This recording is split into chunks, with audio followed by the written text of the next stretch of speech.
People say they can't hear me. From someone called... Okay, good. So everyone's okay now.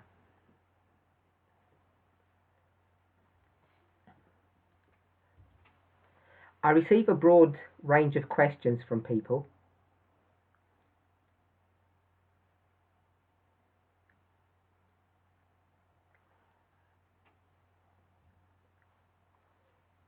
You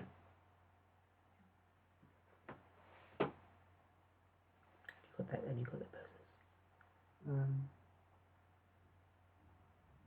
Okay, it's on the Bible forum. Tom posted on the Bible forum.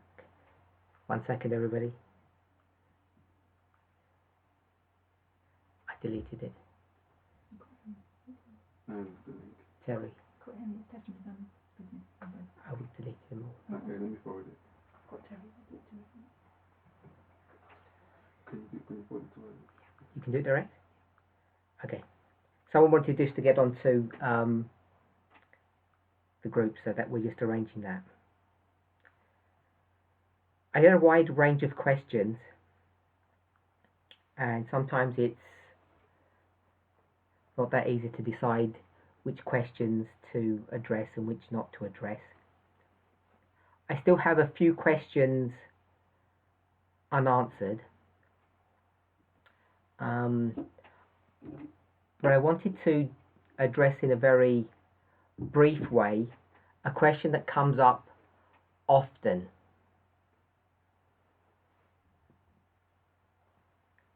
And the question is about relationships, but it's not particularly about husbands and wives, although it's connected to that subject. So before I even address the question itself, I'm not sure how many of us have watched, I guess it depends where you're located, Elder Tess's second presentation today. She did her regular Sabbath presentation, Australian time. It would have been, I think, 9:30, and then she did a second presentation, which was an international one, and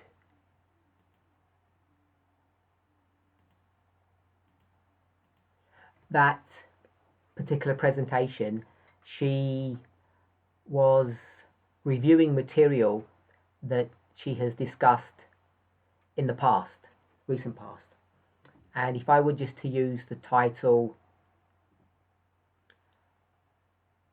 The Apis Bull, I'm hoping most people here would be familiar with what I'm referring to. And of course, if you watch today's presentation, then you know exactly what I'm referring to. So the reason why I mention that is because it's connected to the question that someone has asked. When I say someone has asked, they ask specifically, but as I say, I do get this question quite often. So the reason why I've referenced you back to the Apis Bull study, I'm sure many of you have at least done some preliminary investigation on the Apis Bull. We would normally call it the golden calf, and what it refers to and how it impacted God's people. Elder Tess has done a really good job in explaining the effects of idolatry and how they had picked up that mindset from the Egyptians, and what they would do was explain God through a visual phenomena. We would call it an idol. So that's not such an unusual thing to do. And as she said, paraphrasing from Alan White, after the Egyptian captivity, so that was point one, where they essentially picked up the habit or the idea of making idols that represented their god, and that was all, good and well, that was all fine. I mean the logic and the understanding, not the experience, of course. By the time you get to the Babylonian captivity, centuries later, Israel, God's people, are going to wise up. They're going to understand that idolatry really is the bane of their experience. And if we were to go to Isaiah 46, a chapter that I have, I particularly have addressed many times now, and I've addressed it from different perspectives. The reason why we tend to go to Isaiah 46 is because of verse 10, which is a study of the beginning and the end, Alpha and Omega, line upon line, Isaiah 28.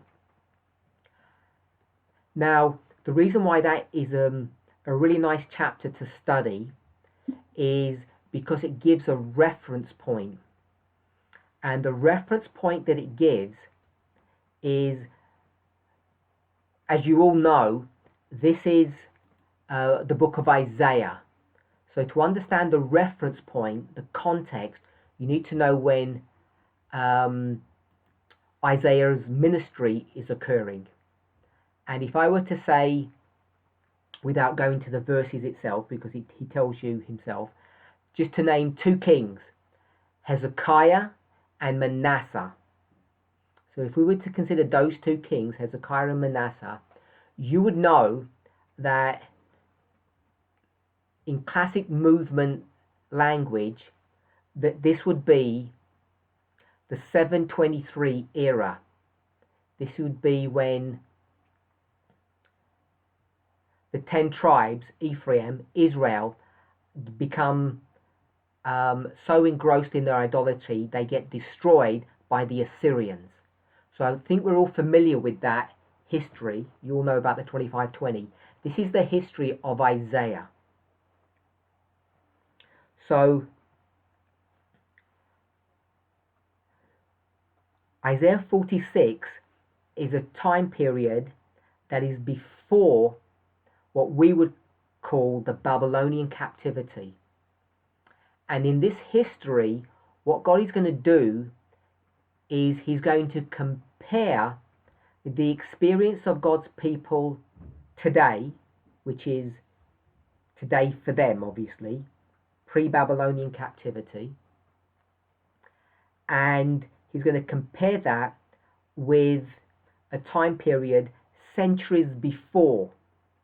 And I'm going to argue it's the time period before the Exodus. And in one history, they live in Egypt, and in another history, they live in Israel. But the experience is the same. And that's the point I'm suggesting of Isaiah 46. As Isaiah is going to compare these two histories, and essentially he's going to tell you that there is no difference between the two. What he then goes on to explain is how God brought his people out of this idolatrous mindset, or out of Egypt, if we can equate the two.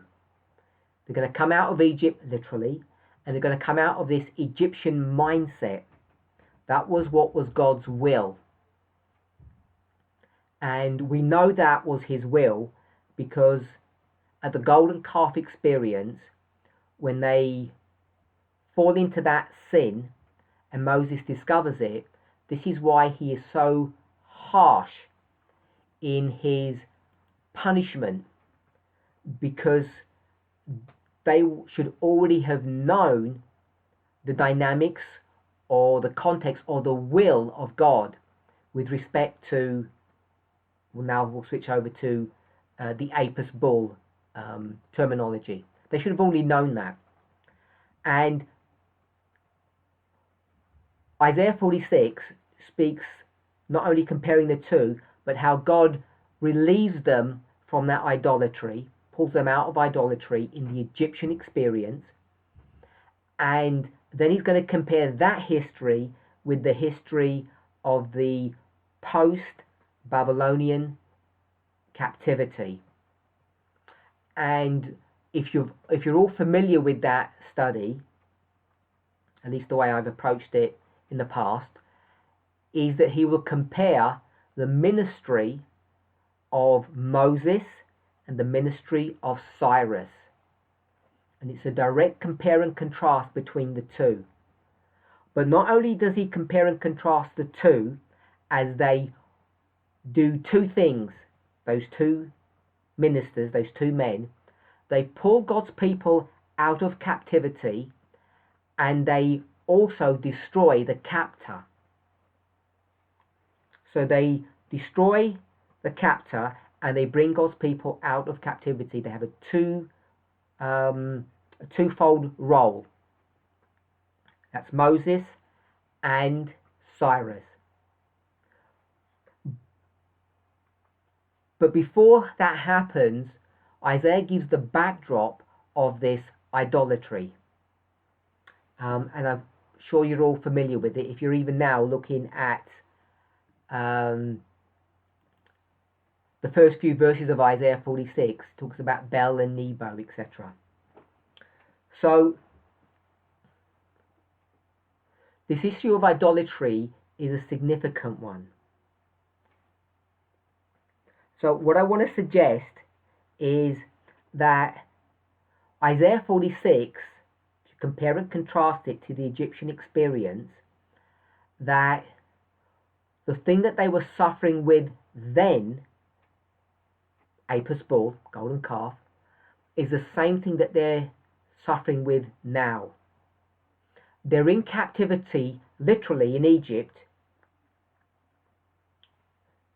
in the history of Moses, as we all know, and Isaiah's going to compare and contrast that to the history that is the pre-Babylonian exile. And this is the book of Isaiah, remember. And as I've already mentioned, the book of Isaiah is in the history that just precedes the captivity or the destruction of the 10 tribes by Assyria, and also the history just post that. So I'm hoping that we're all familiar with that. So when he compares and contrasts these two histories, Isaiah's going to use the terms Bel and Nebo. Elder Tess is going to refer to the Apis bull, and we have to take all of that dynamic and bring it into the history of ancient Israel pre-Babylonian captivity. So I'm hoping we can all understand what I've just laid out. So if I can get a couple of people just to assent to that, that you understand what it is that I've just described, what I've laid out. So as you're having a chance to respond, I'm just going to just really simply draw that out. So we have a line and we have two histories. I'm going to call it the Alpha and the Omega history.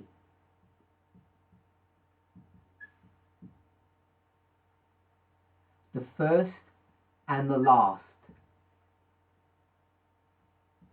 And this is Isaiah 46 verse 10. So I'm just going to call this Egypt, and I'm going to call this Babylon.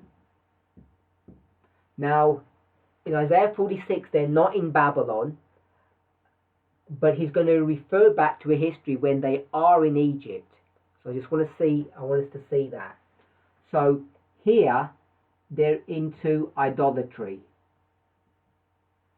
and here they're also in idolatry. And at the end of that idolatrous experience, Moses is going to come. And at the end of this experience, the captivity,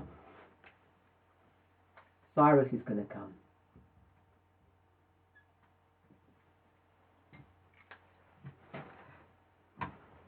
So the reason why I mention that is because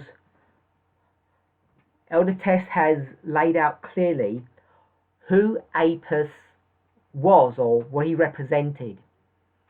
And she's quite clearly, explicitly stated that this was a warrior god, a warrior king.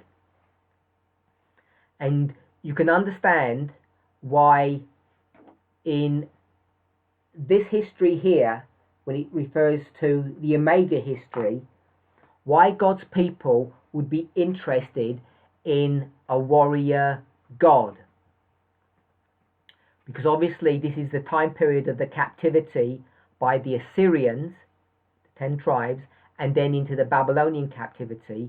And what you need is a God that can protect you. So I'm hoping you can see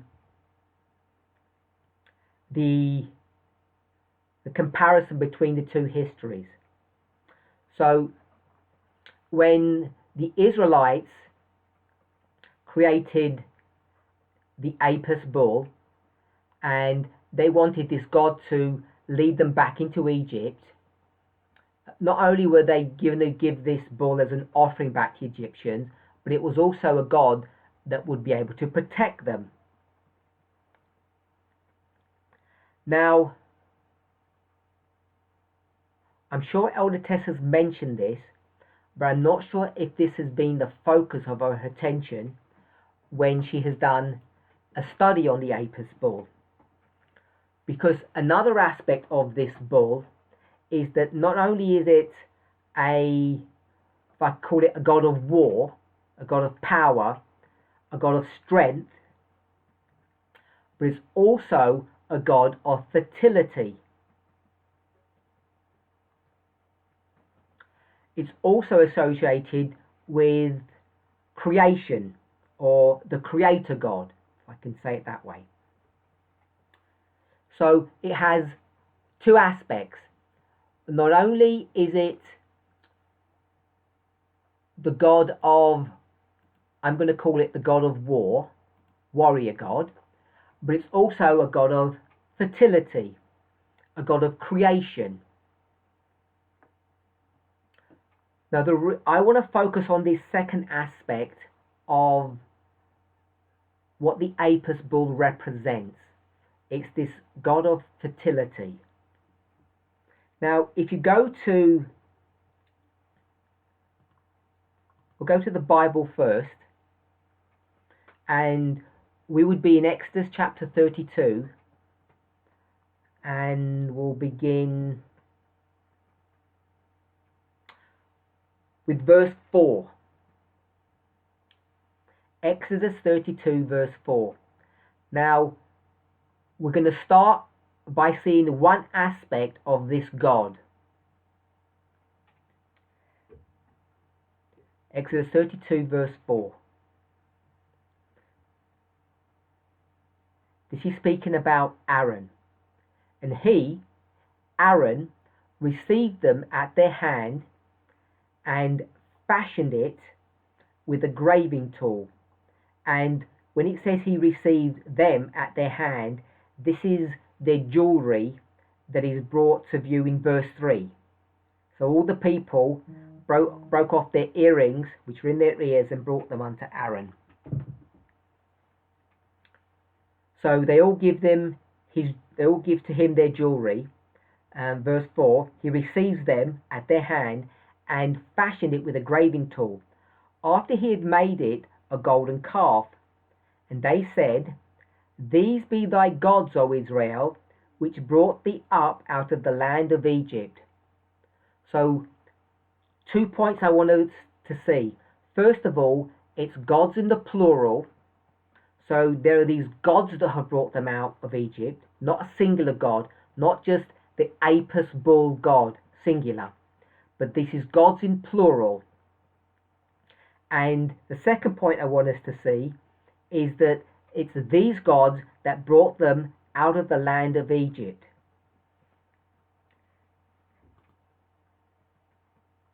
So I just want to see if I can find another reference. If I can't, I'll skip over it.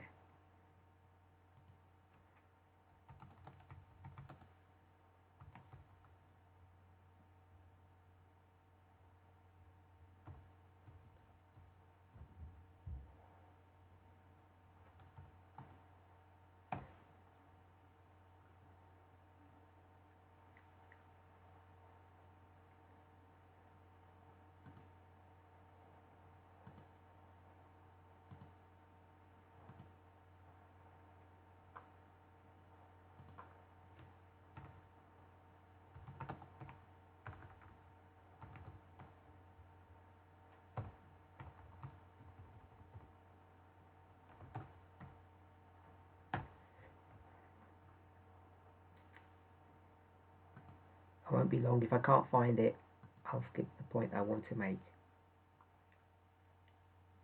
So I want to drop back. If you keep your hands in Exodus 32, I think we are, go back to Exodus 14. I want us to go back to Exodus 14. Give you a moment to find it.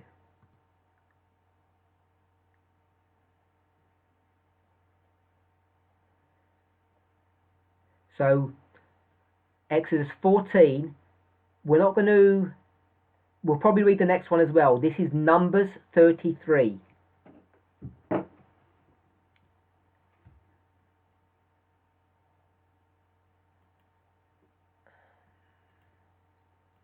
So I've got Exodus 14 and I've got Numbers 33.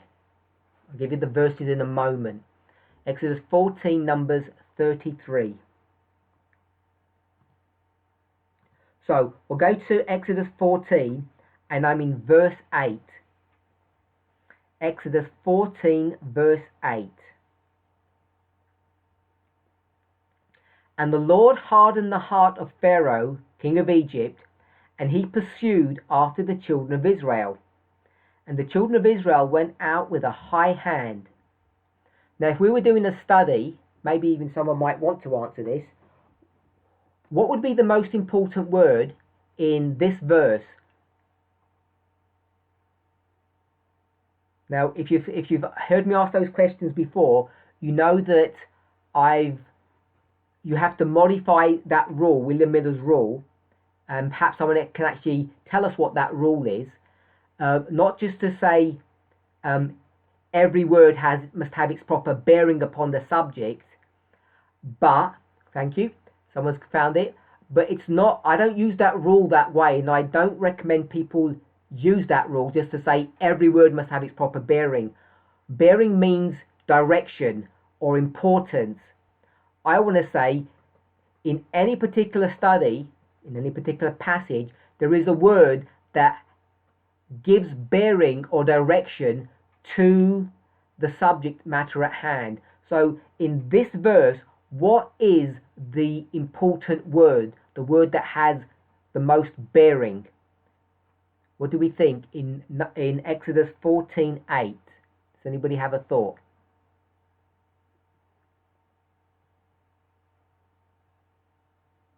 So good. I'm going to go with we'll go with Brother Leon's high hand. I don't want to. It's not the word hand. I'm going to suggest it's the word high, not hand. But you can put them together. So I don't want to nitpick on that. It's the high hand. So if you go to, I think I said Numbers 33. This is Numbers 33, verse 3. Numbers 33 verse 3. And they departed from Ramesses in the first month on the 15th day of the first month. On the morrow after the Passover, the children of Israel went out with an high hand in the sight of all the Egyptians. So it is hand, but I want us to see that it's going to reinforce this understanding of hand with a high hand.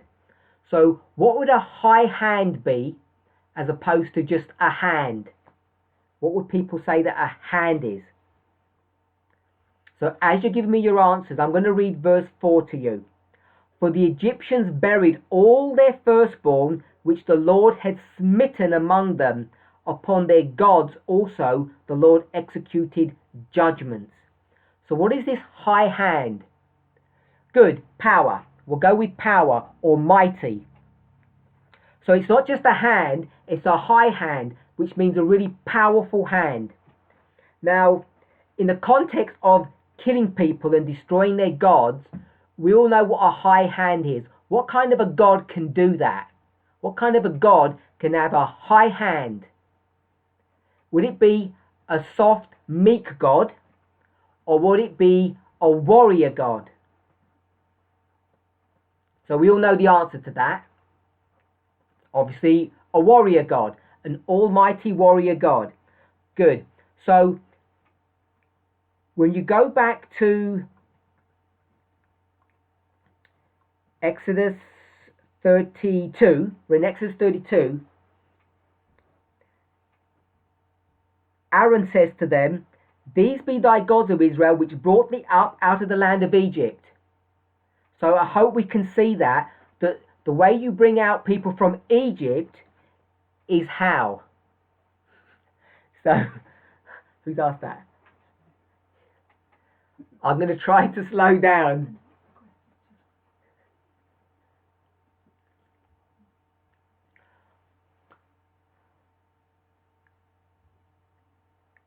I've got the name. Aaron says, the Apis bull, is the Apis bull singular or plural, by the way?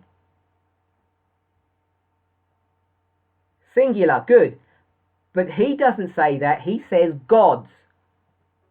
So I want us to keep that in the back of our minds. We may not get to that this week, but I want us to keep that in the back of our minds. He says gods, but an Apis bull is a singular god. So it's these gods, the Apis bull, which brought thee up out of the land of Egypt. And how did he do that?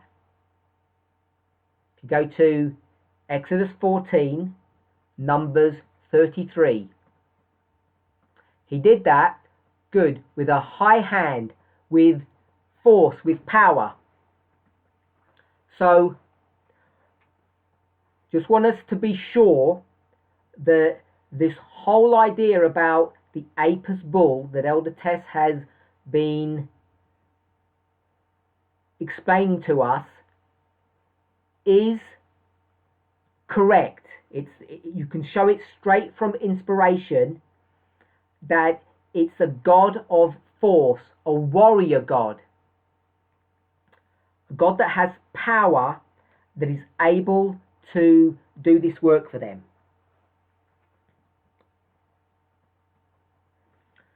Verse 5.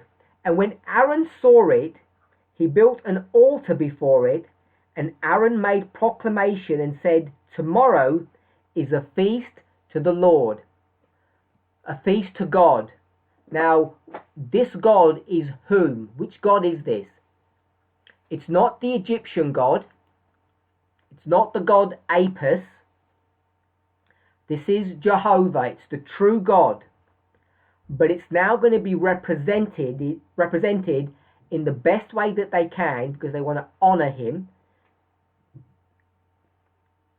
And the way they're going to do that is through creating a deity or an image, which has to be the Apis bull, the warrior god. But I've already said that Apis has two connotations. It's this warrior god, and we can call it the creator god, or the god of fertility.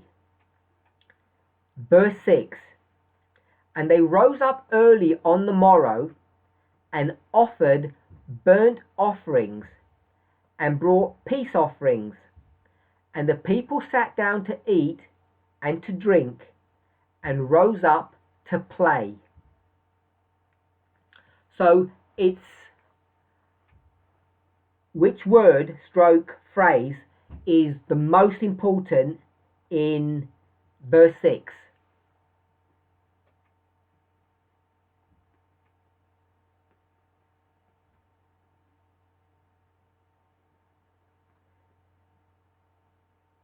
Who wants to venture a guess, or hopefully an educated guess? We're in verse 6, Exodus 32, verse 6. What is the key word, most important word, Miller's Rule 1 in this passage?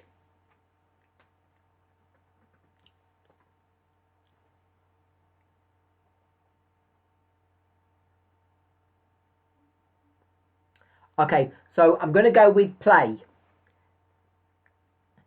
So a couple of people got that. Brother Tom, Sister Anna, Sister Justina. It's the word play. I want to go with the word play.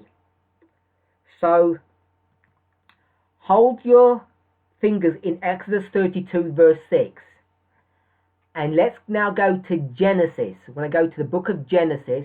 So I'll type this one out so we can, it's there for us.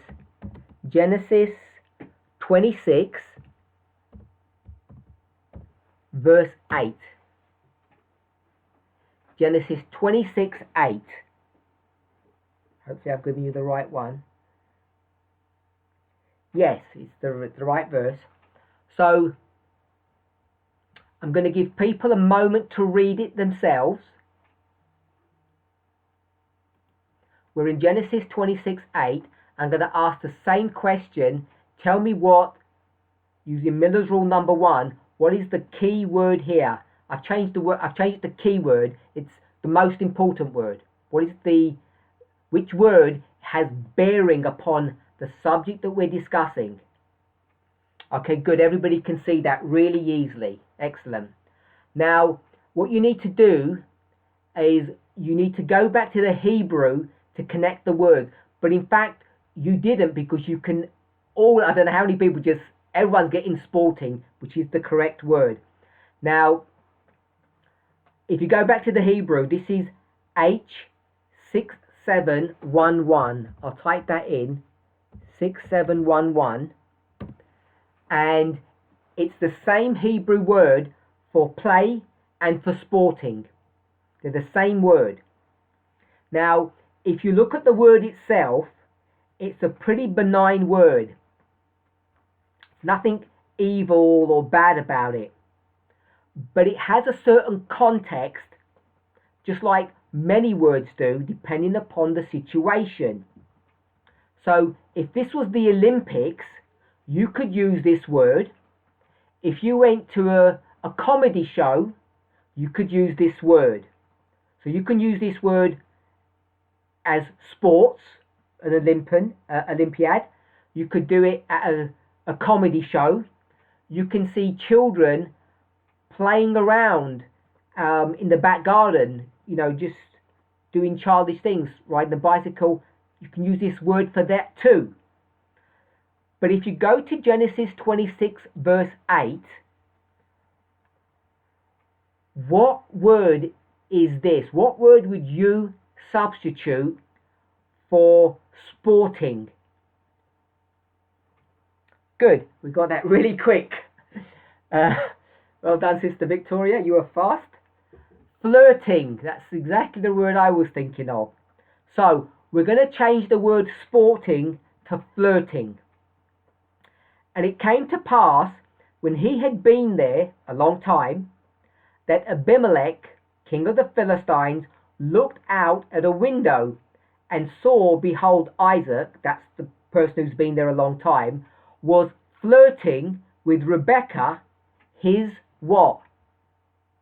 Rebekah, his what? What's the word? Not wife. Rebekah, his what? Who can give the correct answer? Good. Rebecca, his sister. This is where problems begin, because you can play badminton or some kind of sport with your sister. There's no problem with that, is there? Of course there isn't. Why does Abimelech,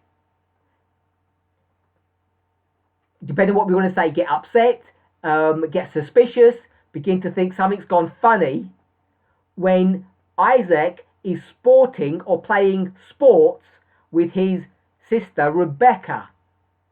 It's because that sport that he's playing there, in the words of Sister Victoria, is what?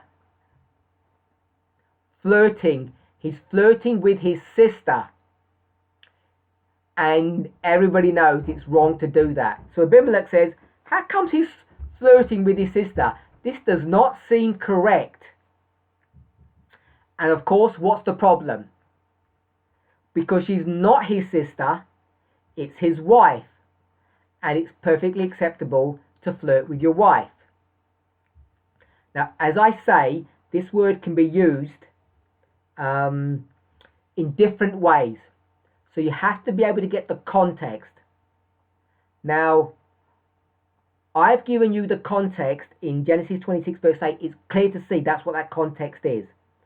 Now, when you pull that word in its context in Exodus 32 verse 6, because now we're going back to Exodus 32 verse 6, now it says they're going to eat and drink and they're going to rise up to play. They're not going to rise up to play a game of football or badminton or volleyball or something, or some kind of sport. What are they rising up to do?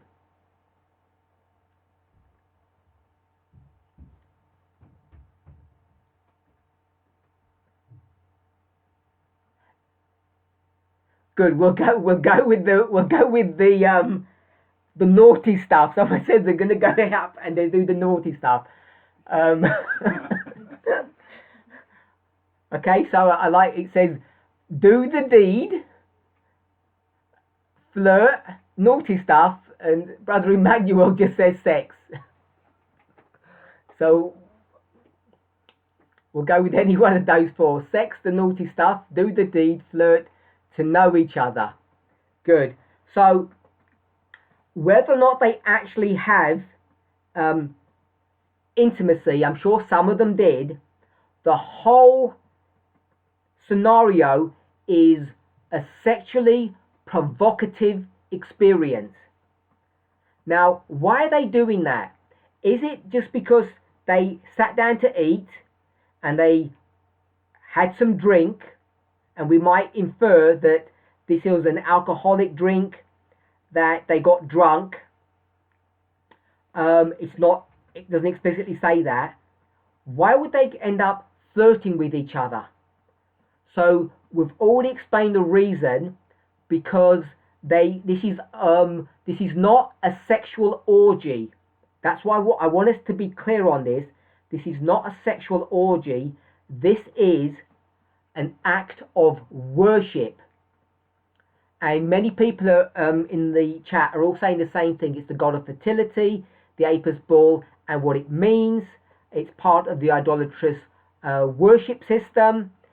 It's what they learned from Egypt. It's the god of fertility. Good. This is what I want us to see. They're not getting into this intimacy with one another. There's no regard for familial relationships. These are not husbands and wives. These are not just married people. These are single people. There's no thought of human relationships. All they're doing is following the rules of worship. That's what I want us all to see. So when we were in verse 4, this was Apis, the god of war. I'm going to call it the god of war. That may not be a technically accurate term. The god with a high hand. And by the time you get to verse 6, it's the god of fertility. The god who brings about creation. So someone says that the SDA Church teaches it's an orgy. Now, I don't want to make it look or sound ugly. I'm not saying that it isn't. I want us to understand it in its, if we can say its historical context, if we can use that kind of phraseology. This is an acceptable service. This is okay to do because you're not going out and just playing around with your neighbour's wife or your neighbour's husband. You're not married and visiting a single woman. What we're seeing here is part of a ritual service. It's completely acceptable. And at the end of all this, everyone would go back to normal life, if you like, if we can say it that way. The next day, the woman that you may have flirted with, you can't do that same thing with her in a marketplace. The man that you slept with, perhaps, during this service, a week later, you wouldn't go and sleep with them. It would be totally respectable behaviour, normal behaviour. This is a worship service, and I want us to be clear on that, if you're okay with that. So I don't want to trash this or trivialize it, or hopefully this doesn't trouble you. I don't want to demonize the people. They don't have a choice but to do this. If you're going to follow Apis, this is how you do it. No, it's clear. If we were to go to, if you all went on a holiday to the Middle East, or say to Turkey or somewhere like that, and you wanted to go, or Jerusalem, and you wanted to go to a mosque, just to visit that as a tourist resort, then you know that you would be expected to follow some rules. One of the things that they would ask you to do would be to take your shoes off, that's clear, and you'd probably have to cover your head. And you would do that because you know that's normal operating procedure in that environment. And whilst I don't want to trivialize what they're doing, I also don't want to demonize it. So I'm saying it's part and parcel of the worship service. If we can all hold on to those two thoughts. So it's particularly the second one, that they rise up to play, that this is connected to fertility and creation. So if we've got all those thoughts in our minds, I want to move on. So you remember in verse 4 that it says, "These be thy gods, O Israel, which brought thee up out of the land of Egypt." Why does it go from a singular god, Apis, to many gods? Why does it go from a singular to plural? So I want to just address this. Now, addressing this is not so straightforward. It's a bit esoteric, but it is correct and true. So before I explain that, so someone has said this is the mystery religion, and I'm going to go with that mystery. I'm going to go with that concept of mystery religion. This is Brother Richard that said this is the mystery religion. Now, if you want to hold to that idea, the mystery religion, what I want to say, perhaps not today, but in maybe the next presentation, if we don't finish, because I don't think we're going to finish this thought, is what is this mystery religion that I'm not asking Brother Richard specifically, but I think you all know what he means. What is this mystery religion? How does it operate? And how evil or bad is this? So the reason I'm going to explain this perhaps in a different way. I'm not going to use the word mystery religion moving forward. I'm going to use a different phrase later on, but I just want to go with this. So now we've switched to paganism. Now the reason why, so you don't have to give any more guesses. The reason why this is important is because if I were to ask you,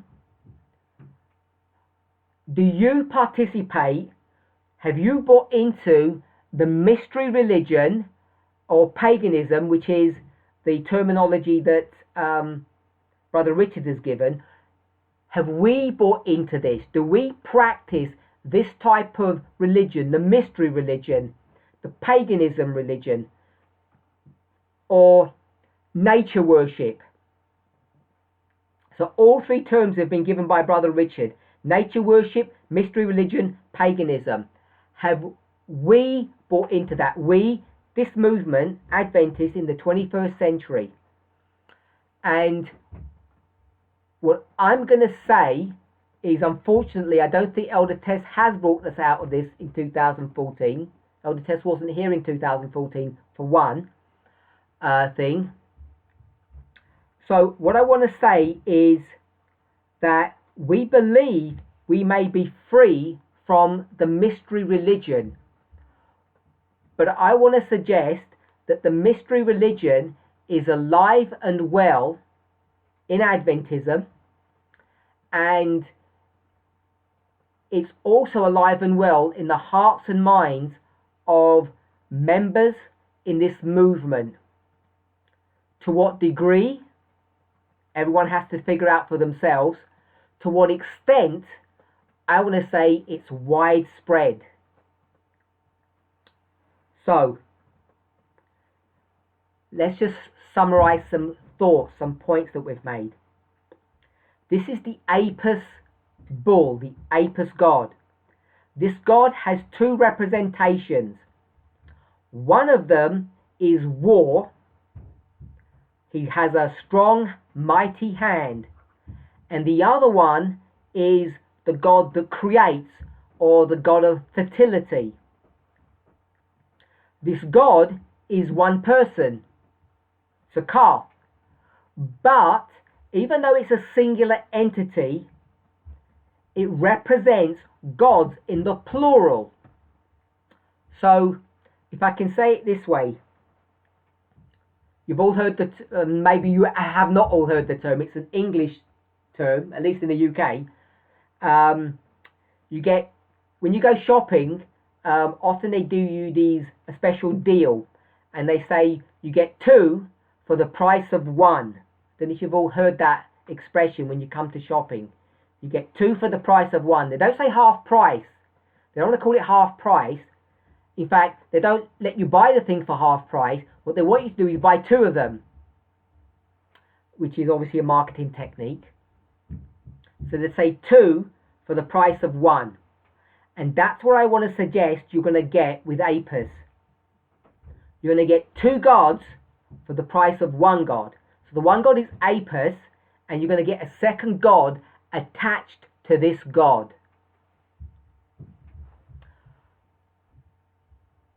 So,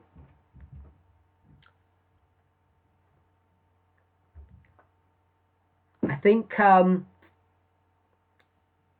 summarized all that we've got to so far. And I've asked what kind of experience this, or what kind of religion this is, and someone said this is the mystery religion, paganism, nature worship.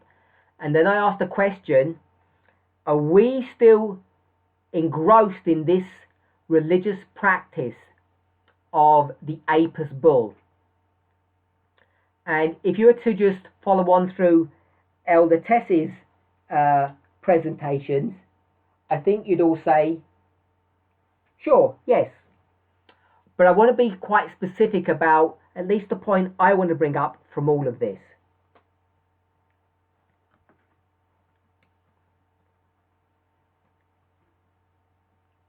So, I want to ask a specific question, but I need to check something first.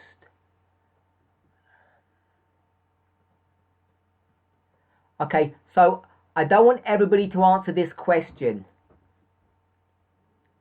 I want only one stroke two people to answer this question. They're together. So this is Sister Charity and Brother Blessing. They are in the group. There are participants in here. So I want only them to answer this question if they are willing to do that. Okay? So I just need to get them to assent that they are with me and they're listening before I ask the question. So if you can just say, yes, you're here, you're listening. Good, they're there together. So, Dan and I have been talking, I don't mean like we've had loads of studies, we had a conversation about this subject, this issue. So my question is, there's this warrior king, this god. His name is Apis. But Aaron knows when you create the warrior king, he doesn't come on his own, one person. When you create him, he comes as a package deal, gods. So this is not a name I'm looking for. So I'm not looking for a name. What I am asking, Brother Blessings to Charity, is who comes along with the warrior king, with this bull? Who comes along with him? I'm not looking for a name, but there's something else that has to attach with him. And who or what is that? That's my question.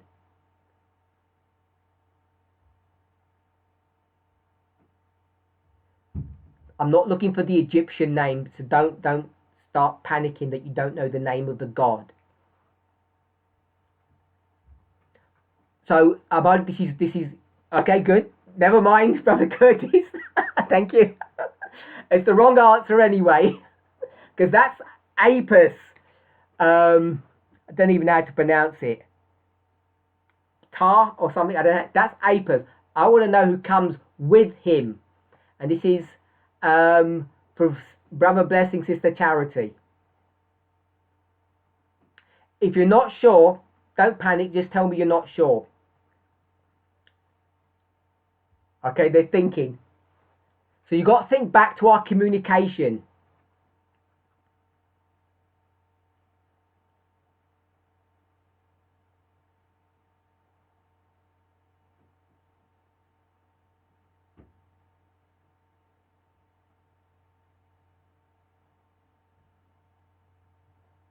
Okay, so the answer is fertility.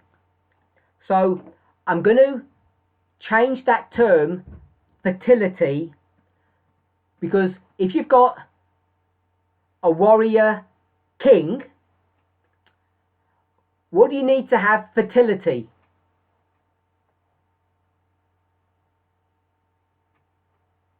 What does the king need? Good.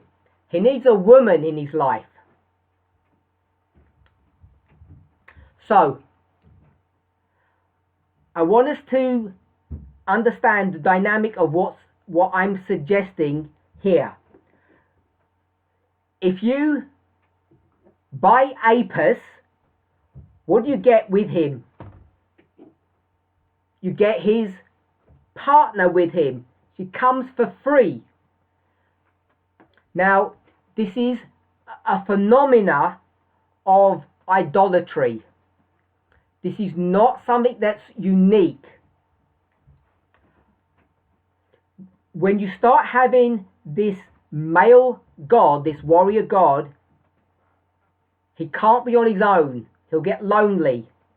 He needs to have his desires met. He needs to have a partner in his life, especially if he's the god of fertility. The god who is we might call it a man's man. You know, all that ugly bravado, all that ugly, someone would call it toxic masculinity. We can use that phrase. So when you get this gods, now you've got a man and a woman, Can we see why they're going to rise up to play? Hopefully we can now see what they're doing is, in essence, mimicking this, I don't want to call it idolatrous relationship, because it's a godly relationship between these two gods. They mimic it through this act, and it's all worship.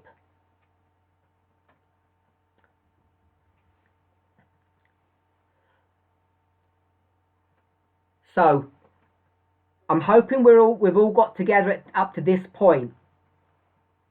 Now, what I want us to at least consider, if you don't want to accept this, now you think you are free from paganism, nature worship, and the mystery religion. You think you're free from all of that. And I want to suggest that you're not. So can someone give me a sanitized version, a sanitized model of this form of existence or worship? Sanitized, the only thing that can sanitize anything is Christianity, by the way, is God. No, sanitized. Sensuality would not be sanitized. Sensuality is anti-Christian. I want a sanitized version of this. I'll rephrase it, a Christianized one. So sensuality would not be a Christianized version, not the word SDA.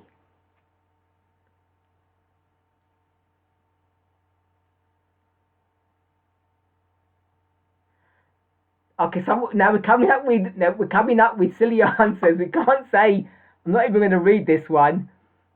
Richard, you can't do that. That's not right.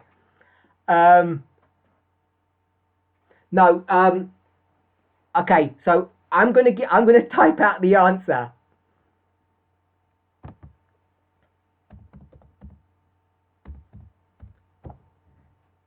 So if you didn't come to our class, you're going to miss the answer now. I've typed it out. I'm not going to say it. How about that? Everyone who missed out on this presentation. So, I'm suggesting that this is the Christianized, sanitized version of what they are doing here. And so I want to say this idolatrous model is alive and well right in the midst of Christianity. My question is, this modeling of God, the one God, the one true God, Apis, the true God, when you create him, when you conjure him up, he doesn't come by himself. He comes with a partner. The partner is feminine because he's masculine. They come together. Okay, someone says he's not the true God. I know he's not the true God. We have to live in a parable world. If we don't understand the parable, then we don't understand the real. I'm not saying Apis was the true God. I am saying he was the true God in his representation as the Israelites understood him. Elder Tess has said explicitly that you and I worship the Apis bull today. And if we're worshipping the Apis bull today, what we're actually worshipping is the true God, but he's not the true God as he really is. He's the true God as represented by the Apis bull.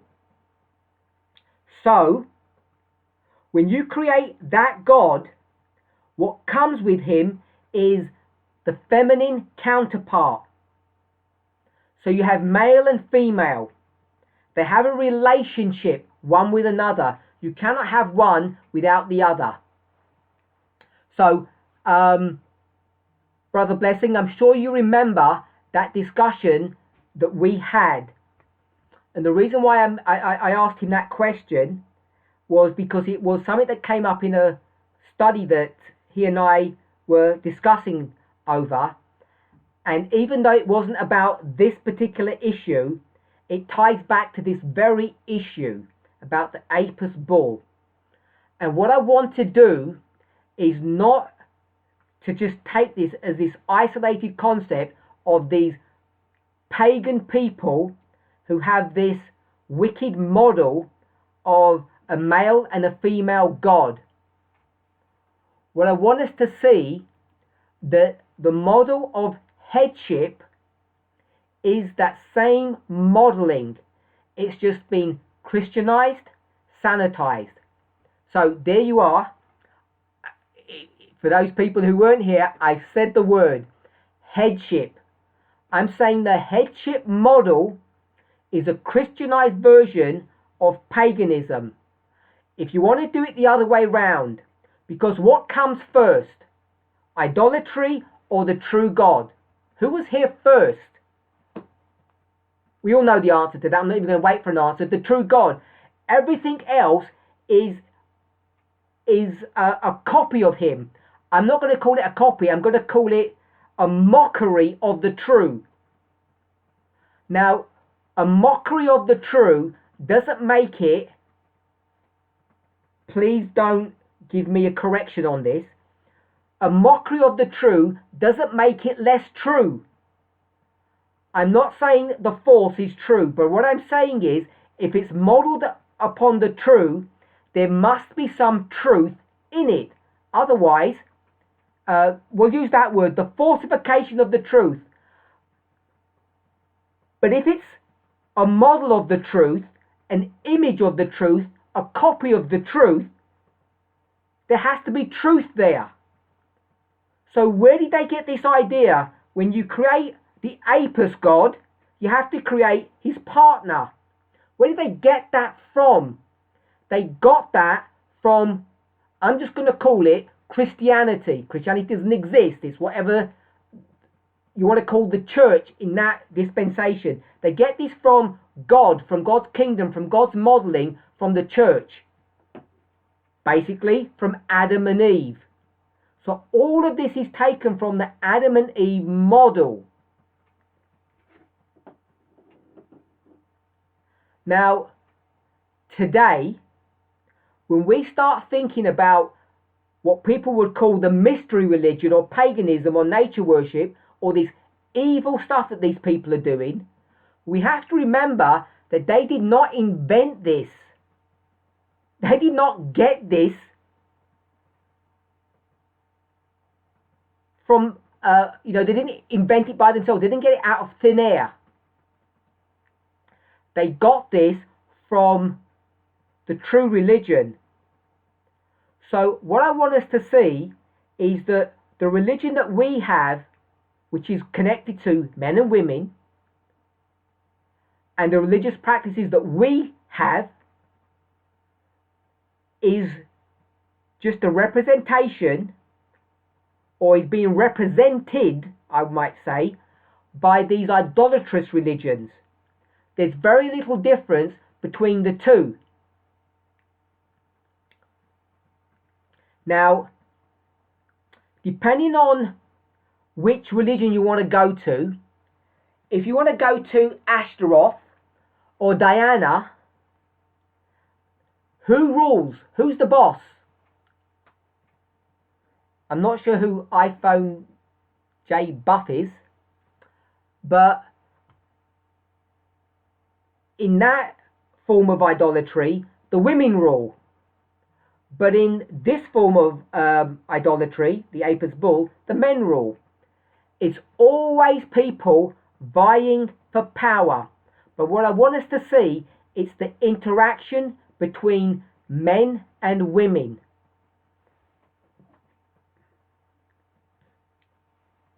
Now this becomes significant because you have to remember what is the head and what is the tail.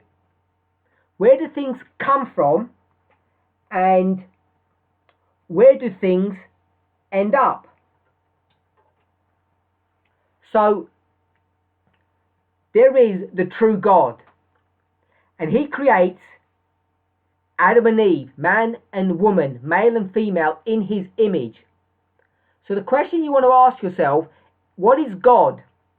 Is God a man? Or is God a woman? Or is God half a man and half a woman? Or is he both? What is God?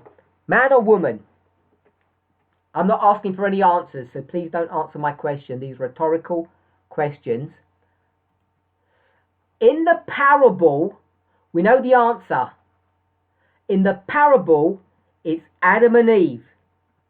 So in the parabolic, in the natural, it's two human beings, male and female. They join together and become one flesh, which is a representation of God. I don't want to go into the details of what that means or what it looks like or what it's supposed to portray. But what I do want to say is when it comes to idolatry, where did those idolatrous practices come from? How were they invented? And I want to say they were invented or modeled based upon humanity. If you go to passages such as Isaiah 46 that we've already mentioned, they create these idols in whose image? They essentially create them in the image of humanity, or as people have said, in their own image. And if you're going to create idols in your own image, what kind of idols will you be forced to have? If you're going to create them in your own image, what kind of idols will you have? Anybody?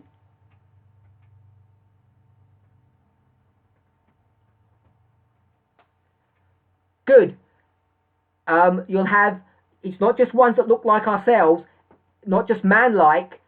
Genesis 1:27, Brother Tom has given us.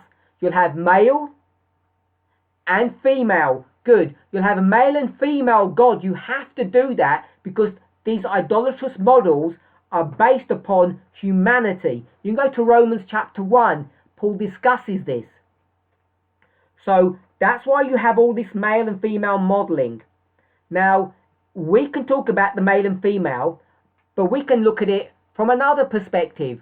We can look upon it as the sun god.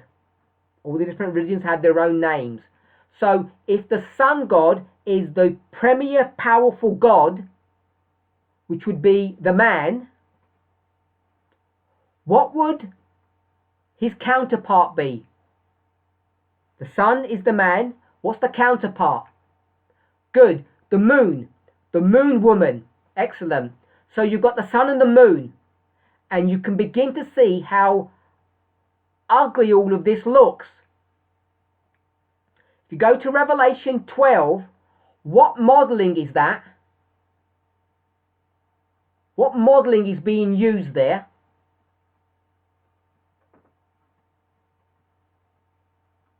What's the woman standing on? Revelation 12, what's the woman standing on? The moon. Why would a woman stand on the moon? We all can begin to see the problem now. Much of inspiration, remember, the book of Revelation, this is not a study on Revelation 12. I'm not trying to look at all the symbology. There's good symbology there. But I want us to see what the modeling is about. This is the last book. This is the most refined, the most modern book in the Bible, the book of Revelation, 100 AD-ish. And look what the modeling has. It has women standing on moons because they're a reflection of whom? Of men. They're the lesser light. If you're a lesser light, what does that make you? Lesser. How ugly is that? How ugly is it if you want to tell women that they're lesser than men because they're just a reflection of the sun?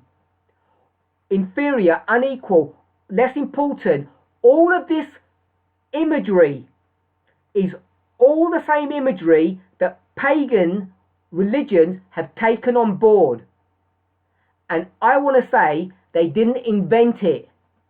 So before we start slapping these people around saying they're pagan or they got mystery religion and we are clean, I want to remind us that they got all of that from us. And what did they get from us? That women are less important than men. They don't have their own glory. They stand in the shadow of men. They're just a reflection of what men are. In fact, if a woman is going to be glorious, who's the only person that can make a woman glorious? Because they can't be glorious in their own right, can they? A man can only do that. Can we begin to see how... No, not Jesus. I can't accept Jesus as the correct answer, Brother Richard. It's not Jesus. It's man. Sister Daisy, a guy. Good. They can only get their self-worth, their glory from a man. All of this idolatrous imagery that we have here is all borrowed from the model that I called headship, the headship model. Sexism.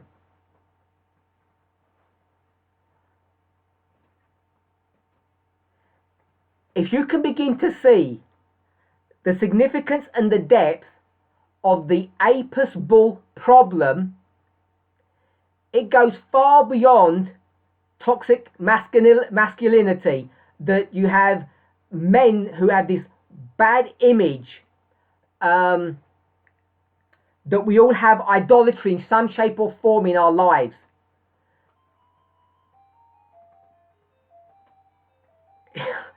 It's quite specific.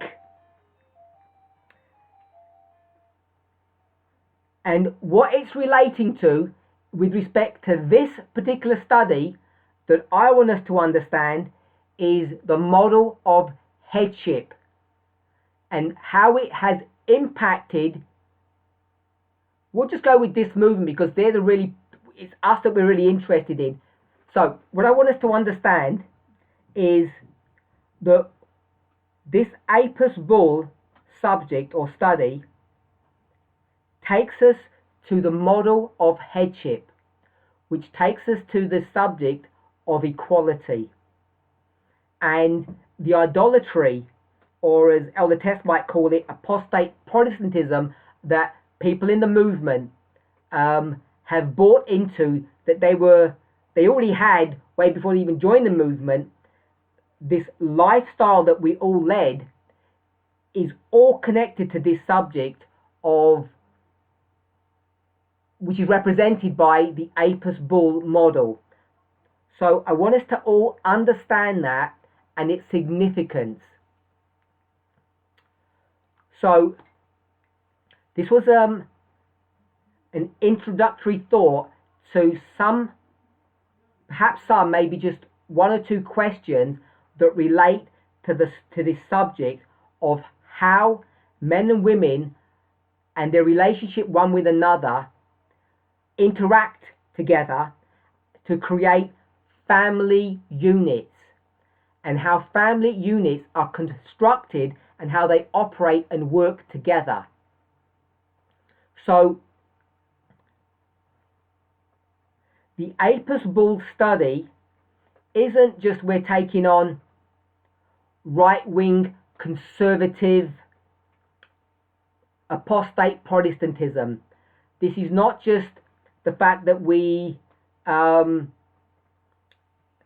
understand this idea that it's ruled by strong white male figureheads. It's much more than that. This is the idea that headship is an appropriate way to have society function, an appropriate way to have families ordered and structured. And what I want us to see is, whether or not you assent to this or not, many of us, far too many of us, have not eradicated this headship model. I want to call it this idolatrous model, this wrong model. I'm not saying we got it from idolatry. I'm saying the idolatrous religions got it from us. And if they got it from us, we can see that whatever, if you want to learn something about the headship model, you can learn it straight from this idolatrous practice. And they can learn it straight from us. So it's a symbiotic relationship between them and us. They can learn from us and we can learn from them. You can have the counterfeit teach you the truth. We know that. That's why the story or the study of Fatima is so important, even though that study has remained static for some time, to be resurrected, Lord willing. The reason why it's so important is because the counterfeit can teach you about the truth. In fact, we know that because the subject or the stories of the King of the North, the King of the South, how they war, how they react one with another, can teach us about our own behavior, our own necessary conduct, the way we should conduct ourselves. So we know that the Force can enlighten us upon how the truth should work. So what I want us to see is that this model of headship or inequality or sexism is the same issue that's been addressed here in the Apis Bull study. And so whether or not we start talking about dowry or headship or any of the other spin-off concepts or models that are brought to view based upon this perspective, all of this is being brought forth from the worship of the Apis Bull. And after today, after this introductory study, if I can say it that way, I'm hoping that you can all see that the Apis Bull is alive and well, if not in all of us, in many of us. Because in that history, it wasn't just the men that were playing around, it was the women. The men and the women were doing this together. They were in concert, they were in cohort one with another. Therefore, you know that the problems with our relationships, one with another, men and women, is equally problematic between the men and the women. And I don't mean to say that they're equally guilty. That's not the point I want to make. But what I want us to see, that we have to be careful, all of us, that we don't buy into these ideas, these models that are reflected in idolatrous practices. So, for those of us who said that this is nature worship or paganism or the mystery religion, I want us to hopefully see that what we're actually discussing is conservative Adventism, the type of Christianity that you and I are both practicing and engaging in our day-to-day practices.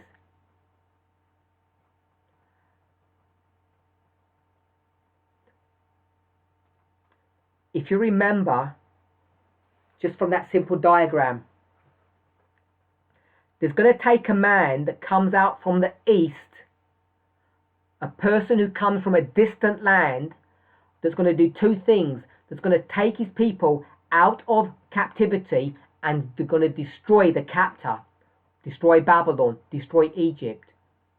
We had these two histories there. It's going to happen the third time, and if you're familiar with the studies that I've done on this subject, we know that these two men, Cyrus, the anointed one, and Moses, who was faithful in his house, are all symbols or representations of Jesus.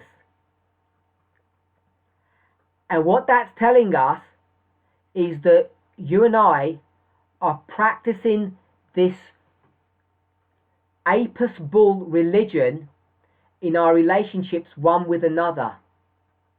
the perspective that men have of women and women have of men, by and large, is warped, distorted, and wrong. So we can call it apostate Protestantism. And you and I think, well, we separated from that last September when we cut off ties with FFA, when we understood the role of the Trump presidency in prophetic history. You might think that now we've got 2 women elders in the movement and counting, that we have arrived, that we've got many women who are in leadership positions, everything is good. What I want us to see that things are not good, this movement is not in a good place, that sexism runs deep at far too many levels. We have men in our movement, husbands, brothers, uncles, whatever you want to call them, whatever familial relationship title you want to give them, in far too many ways they are still dictating and controlling the lives of the women with whom they interact, women who are in their lives. I see it far too often in the movement, how men, sometimes in a gross fashion, sometimes subtly, still control and manipulate the conduct, the activities, the freedoms of the women in their families, whether it's their sisters, mothers, wives, or daughters. And those practices then spill over into the movement. We have men who think they have a right to interrogate or view the female people in their homes, their phone activity, that they think they have a right to access their private data, their private information, to control how money is used in their homes, in a way that they would never allow their spouses to have, their wives or the females in their family, they would never allow them to have that level of control over them. Now, I know many people have good intentions on this issue, but I want to give one example in the movement that has, I think, exemplified this problematic issue that we have. A few years ago, when we were setting up organizations in the movement, we had secretaries and presidents, etc. And no one blinked an eye when they were all men. Everything was all fine, everything was all good. But now it's come to the consciousness of this movement that modeling can no longer continue, that we have to have women in leadership positions. You'll notice, I've noticed this, a phenomena has arisen. What has happened now that we've had women in leadership positions? When you look at organizational structures in our movement, what have you begun to notice? Maybe someone can type out an answer. Maybe you have noticed what I've noticed.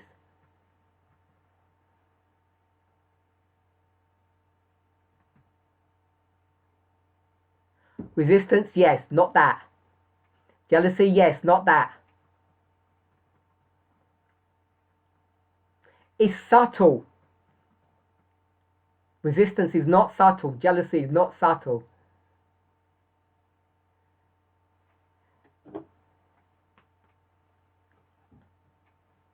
I'll type out the answer. Lots of disagreements, yes.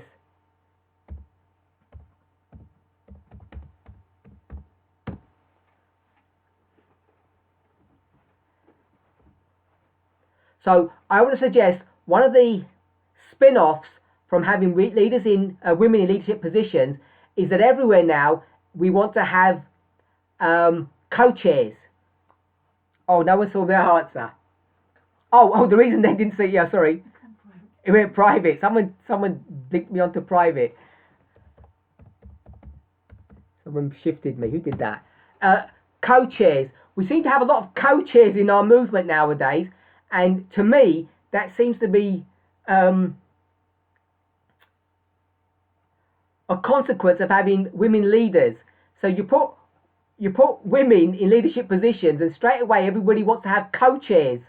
Why is that? Why do you want to have co-chairs? People don't know what a co-chair is.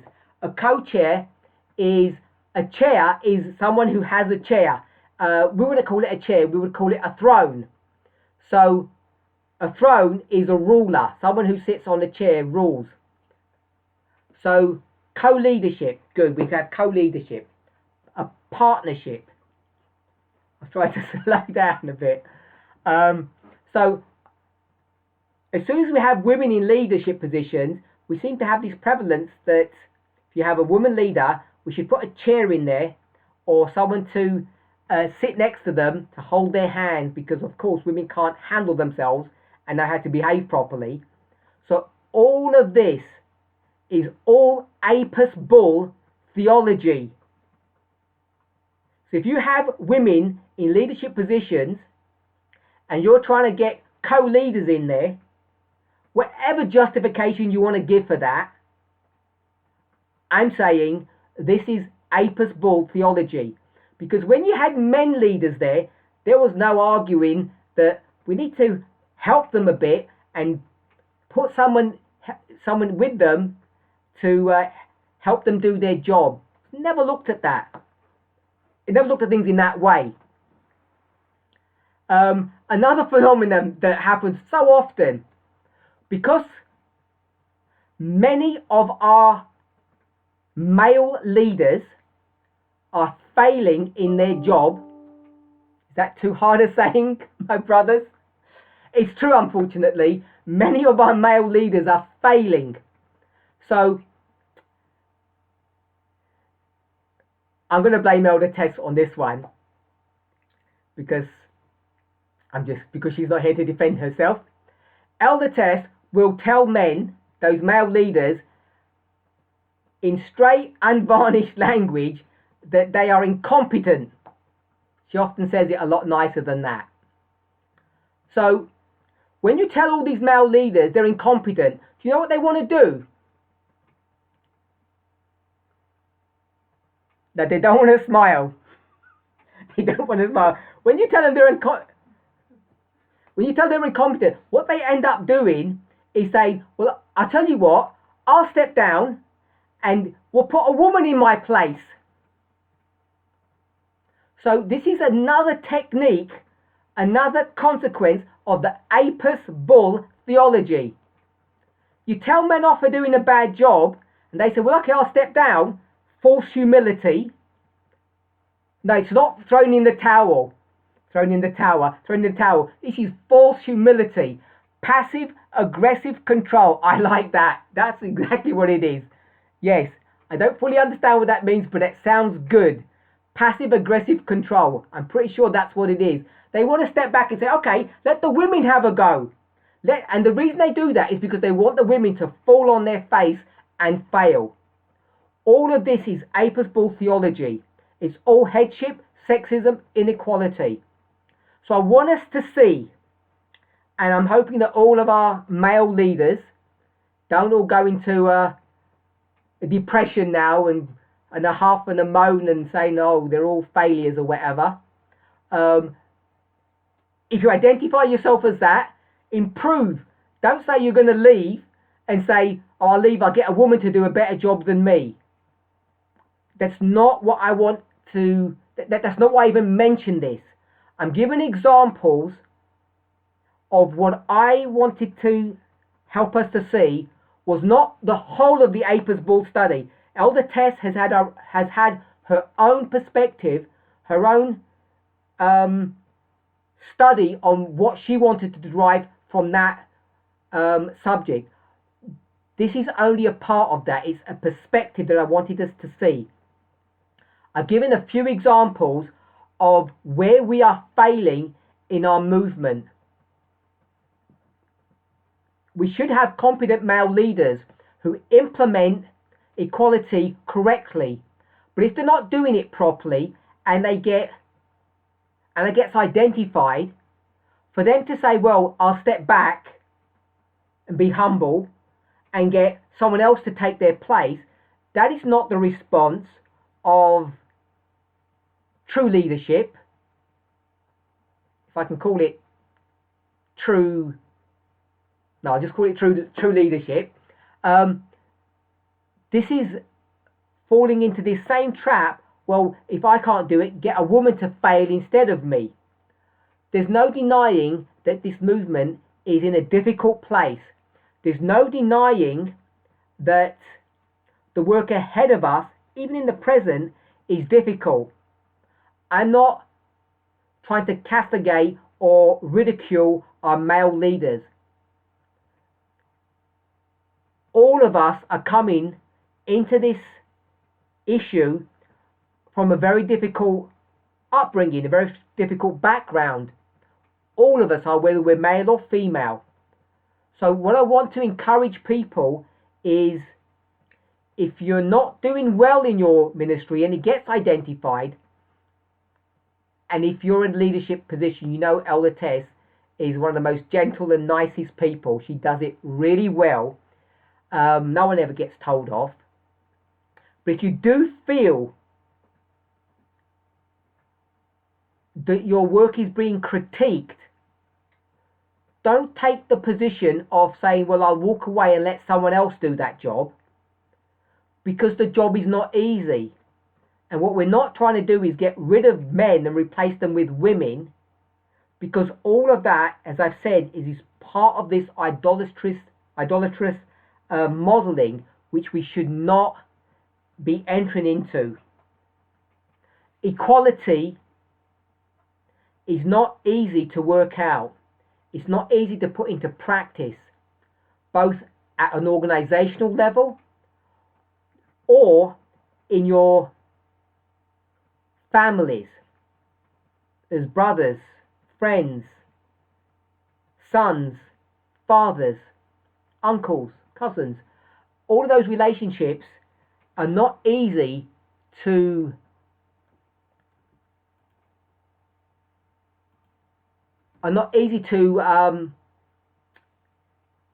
engage with and to implement properly when it comes to equality and sexism.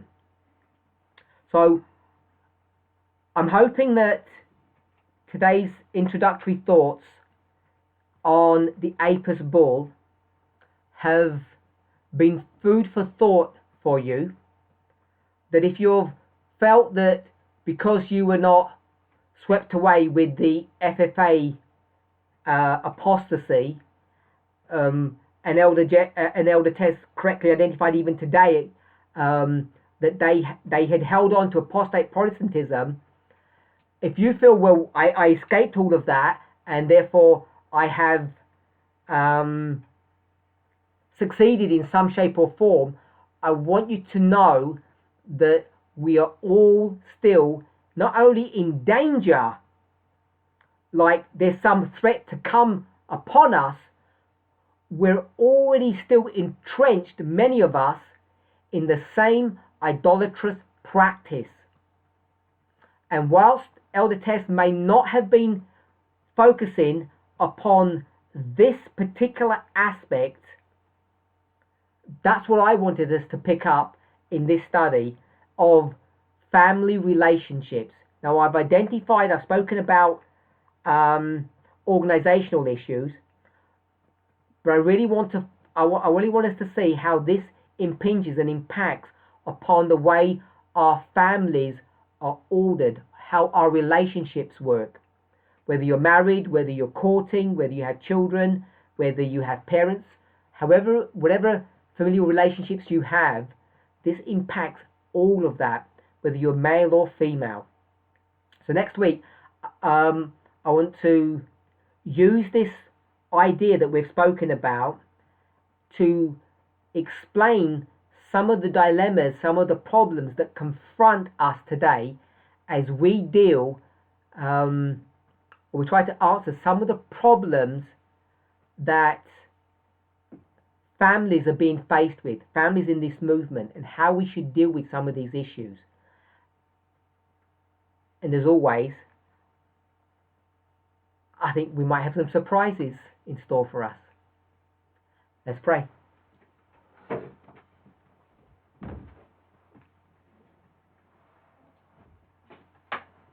Our Heavenly Father, Lord,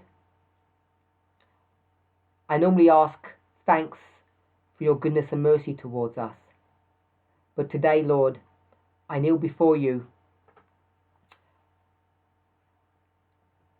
on behalf of myself and my other brothers and sisters to seek for forgiveness. Lord, each of us started this journey in a worse place than we are today.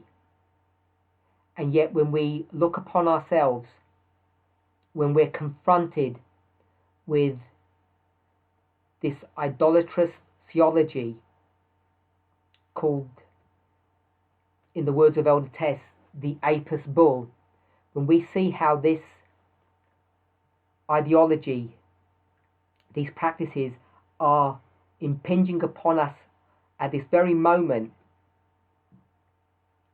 that these thoughts and ideas are affecting our relationships, and that we are not only immune from them, but we have not even desired to escape from them. We want to, Lord, ask for your forgiveness. We want to ask, Father, that you help us. Lord, whether we're female or male, but particularly if we're male, help us to consider how we treat the women in our lives, how we subtly control and manipulate them, even today, under the cloak of what we might call equality, or offering them a helping hand. Father, please be with us and open our eyes. We want to thank you for your goodness and mercy towards us, and whatever position we hold within this movement, I want to offer a special blessing to those people, particularly to those in leadership positions. Father, I pray particularly for our sisters in leadership positions, that those people who are supposed to look up to them, who are the flocks of those female leaders, that they will recognize the difficult work that each of them is confronted with, both on a personal and an organizational level. Father, I want to pray for all the brothers who are in leadership positions. Help them, Lord, to really examine how they conduct themselves, how they interact with both their fellow female leaders and those leaders that are above them, and also the sisters who are beneath them in an organizational capacity. Lord, may each of us understand how headship continues to shape and mold our theology and the way we bring up our families and how we interact with one another, with brethren and sisters. Please guide us and direct us, Father, on an individual and a corporate level, we pray in Jesus' name. Amen.